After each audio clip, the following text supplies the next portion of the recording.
క్రీస్తునందు ప్రియ దేవుని బిడ్డలందరికీ యేసుక్రీస్తు వారి అతి శ్రేష్టమైన నామములో వందనములు తెలియచేసుకుంటున్నాను. నేటి దిన ధ్యానాంశము కీర్తనలు 119వ అధ్యాయము 38వ వచనము. నీవిచ్చిన వాక్యము మనుషులలో నీ భయమును పుట్టించుచున్నది, నీ సేవకునికి దాన్ని స్థిరపరచుము. ప్రియులారా, మనుషులందరూ దేవునికి భయపడుతున్నారు. దేవుడంటే, ఆయన వాక్యం అంటే మాకు చాలా భయము, మేము వాక్యానికి చాలా విలువను ఇస్తాము అని మనము అందరము అంటుంటాము. అయితే దేవుని భయము అనేది నిజముగానే మనలో ఉన్నదా? ఉన్నట్లయితే మన జీవితము ఏ విధముగా ఉండాలి అనేది ప్రభు ఈ దినాన మనతో మాట్లాడాలని ఆశపడుతున్నాడు.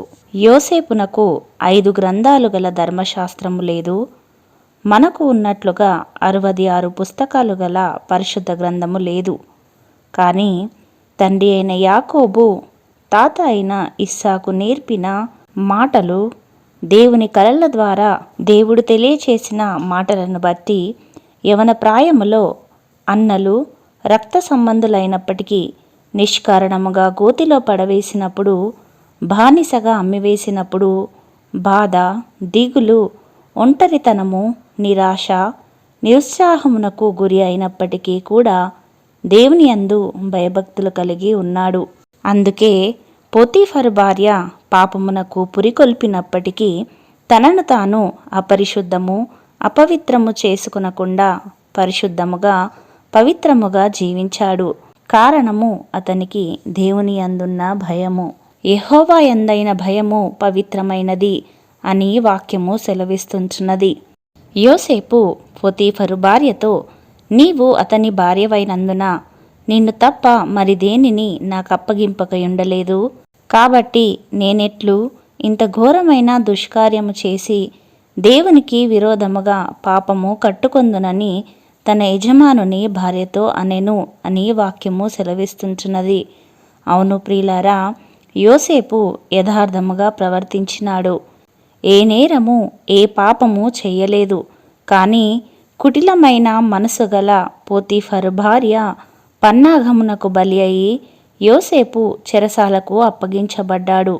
జ్ఞానులని పిలువబడుతున్న వారు ఎందరో ఐగుప్తులో ఉన్నారు. అయితే ఫరోకు వచ్చిన కలభావమును గూర్చి చెప్పుటకు మాత్రము ఎవరికీ జ్ఞానము లేదు. ఆ సమయములో చెయ్యని నేరమునకు చెరసాలకు వెళ్ళిన యోసేపు అవమానమును కొట్టివేయగల దేవుడు యోసేపుకు అట్టి కలను గూర్చిన జ్ఞానమును అనుగ్రహించాడు.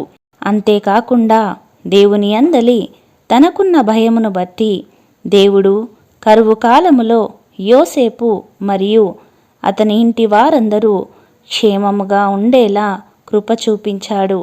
అంతేకాకుండా అట్టి భయము యోసేపుకు మరింత జ్ఞానమును, ఐశ్వర్యమును అనుగ్రహించెను. ప్రియులారా, యెహోవా యందలి భయము జ్ఞానమునకు మూలము. ఆయన శాసనములను అనుసరించు వారందరూ మంచి వివేకము గలవారు. ఆయనకు నిత్యము స్తోత్రము కలుగుచున్నది అని వాక్యము సెలవిచ్చిన రీతిగా యోసేపు దేవుని యందు భయము కలిగి ఉన్నాడు గనుకనే దేవుడు అతనికి గొప్ప జ్ఞానమును అనుగ్రహించినాడు. అతని అవమానమును కొట్టివేసినాడు.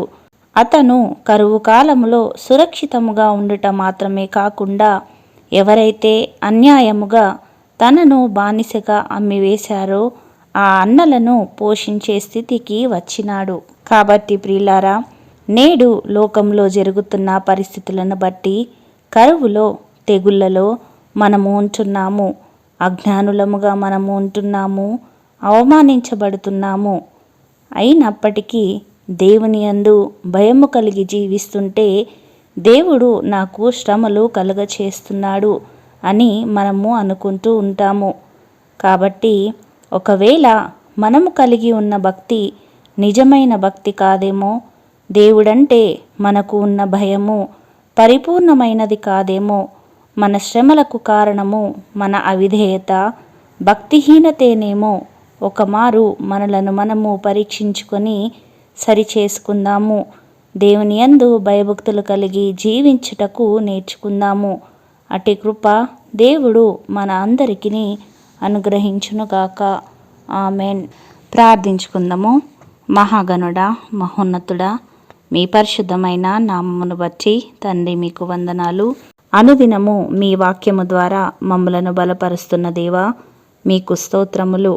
యెహోవా యందలి భయము పవిత్రమైనదని, అది ఏ జ్ఞానమునకు మూలమని మీ వాక్యము సెలవిస్తుండగా, మీ న్యాయ విధులను అనుసరిస్తూ జ్ఞానముతో జీవించుటకు మీ సహాయమును అనుగ్రహించండి. మాకు కలుగు ఆపదలలో, శ్రమలలో మీ యందు ఆనుకొని మీకు విధేయతను, మీ యందు భయభక్తులను కలిగి జీవించే కృపలోనికి మమ్మలను నడిపించమని యేసయ్య పరిశుద్ధ నామములో ప్రార్థించి వేడుకొనుచున్నాము పరమ తండ్రి. ఆమెన్.